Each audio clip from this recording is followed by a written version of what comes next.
Hello everyone, I'm Mr. Josh, and I'm here to help you today with this inspiring video. I know many of you use this video to relax, so before you drift off, make sure you stick to the end of this video, and please like and subscribe to help our community. Also, let me know in a comment section where you're from and what time it is as you're watching.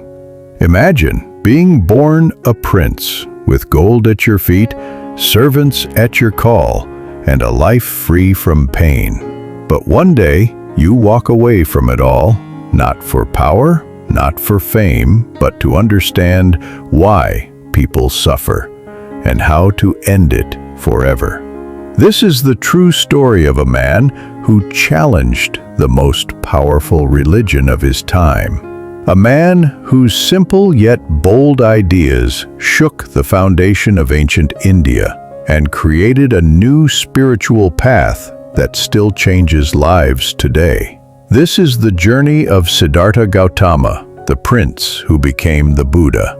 Long ago, in an ancient India where religion was everything, life was shaped by one main faith, Brahmanism, an early form of Hinduism. People followed strict rules, performed rituals, and believed that only the highest caste, the Brahmins or priests, could reach true spiritual freedom, and everyone else had to wait for a better life in their next birth. The world was deeply divided by the caste system. Your birth decided your job, your worth, and even your chance at reaching heaven. The priests held all the power. They performed complex sacrifices, claiming they alone could talk to the gods. This was the world that Siddhartha Gautama, the man we now call Buddha, was born into. He was a prince, raised in luxury, protected from pain, sickness, or death. His father wanted him to be a powerful king, not a spiritual leader. But fate had other plans. One day, Siddhartha left his palace. For the first time, he saw the real world, an old man, a sick person, a dead body, and a peaceful monk. These four sights shook him. He realized that life was full of suffering and no riches could stop it. He went back to the palace and asked questions, but no one could give him answers that satisfied him, not even the Brahmins. So he made a bold choice. He left his palace, his family, and all his wealth to seek the truth about life and suffering. And that steps was the beginning of a world revolution. He didn't want to just follow tradition. He wanted to understand why people suffer and how to end it. He studied, meditated, and pushed his body to its limits. Then, one day under a tree, he reached enlightenment. He became the Buddha, the awakened one. But what he discovered went against everything the Brahmins believed.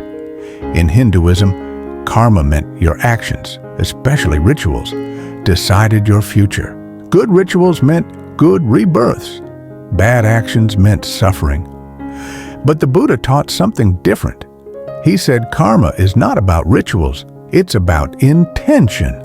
Why you do something matters more than the action itself. A kind act from a poor person meant more than a costly ritual done with pride. This gave power back to everyday people. No longer was the Brahmin priest the only way to God. Hinduism taught that each person had a soul, called the Atman. The goal was to realize that your soul was part of Brahman, the universal spirit. But Buddha said something shocking. There is no eternal self. He called this teaching anatta, meaning no self. He believed that was what we call me, is just a mix of thoughts, feelings, and body parts, always changing. Holding on to the idea of a permanent self, he said, causes suffering. Letting go brings peace. This idea challenged the very heart of Hindu belief. But many people listened.